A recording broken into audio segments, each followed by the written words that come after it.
My childhood bedroom was my sanctuary, until the lights went out. The shadows from my toys twisted into menacing shapes on the wall. My closet became a gaping maw of darkness. Every creak of the floorboard, every rustle of leaves outside my window sent shivers down my spine. I blamed it on the horror stories, the ones I devoured under the covers with a flashlight, my heart pounding in my chest. Tales of monsters lurking in closets, creatures under the bed, and things that go bump in the night. I knew they were just stories, but that knowledge did little to calm my racing mind. The images from those books lingered long after I closed their pages. They haunted my dreams, transforming my sanctuary into a prison of fear. I learned that the true horror of a story doesn't lie in its pages, but in the lasting impact it leaves on your imagination. And sometimes, those stories whisper truths we'd rather not hear. The fear that gripped me wasn't the jump scares or the gore. It was the chilling realization that some stories, however fantastical, held a grain of truth. A truth that whispered of things unseen, lurking just beyond the veil of our reality. It was the fear that the monsters we read about, the creatures that haunted our nightmares, might not be confined to the pages of a book. What if they were echoes of something ancient and real, something that preyed on our deepest fears? This unsettling thought took root in my mind and grew with every horror story I consumed. The line between fiction and reality blurred. The shadows seemed to deepen, and the whispers in the night grew louder. The real fear, I discovered, began not when the story ended, but when it began to bleed into the quiet moments of my life. The town held its breath, shrouded in a cloak of unease. Children had started disappearing from their beds at night. Whispers of a nightmare creature, a boogeyman come to life, spread like wildfire. Then came the boy, pale and shaken, found wandering the streets in the dead of night. He spoke of a creature, a thing of darkness that snatched children from their sleep.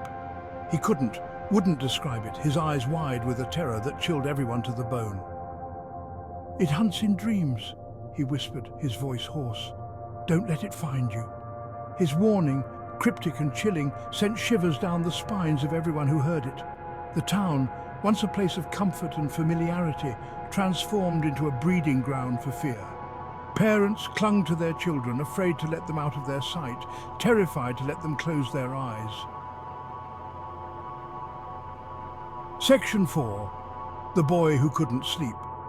The boy, forever marked by his encounter, refused to sleep.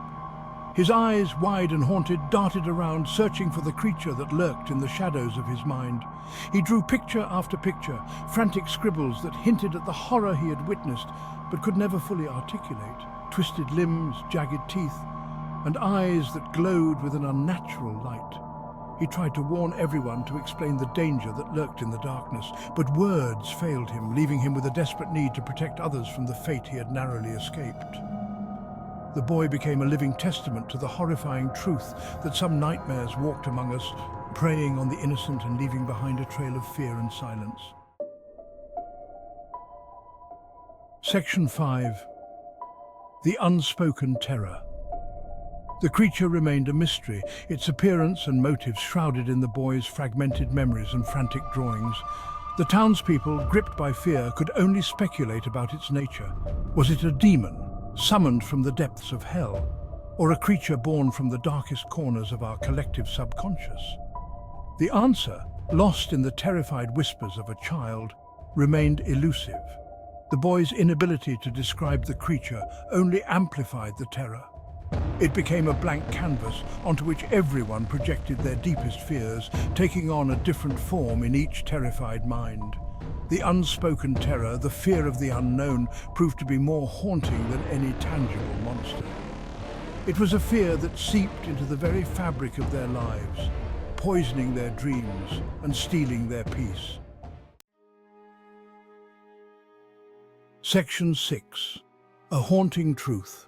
The boy's story, whether a figment of a traumatized mind or a chilling glimpse into a hidden reality, served as a stark reminder. A reminder that some things are best left undisturbed, that some doors should remain firmly shut. His warning, whispered through fear-stricken lips, echoed in the silence of the night. A chilling testament to the power of stories, to their ability to transcend the page and burrow deep into our psyche.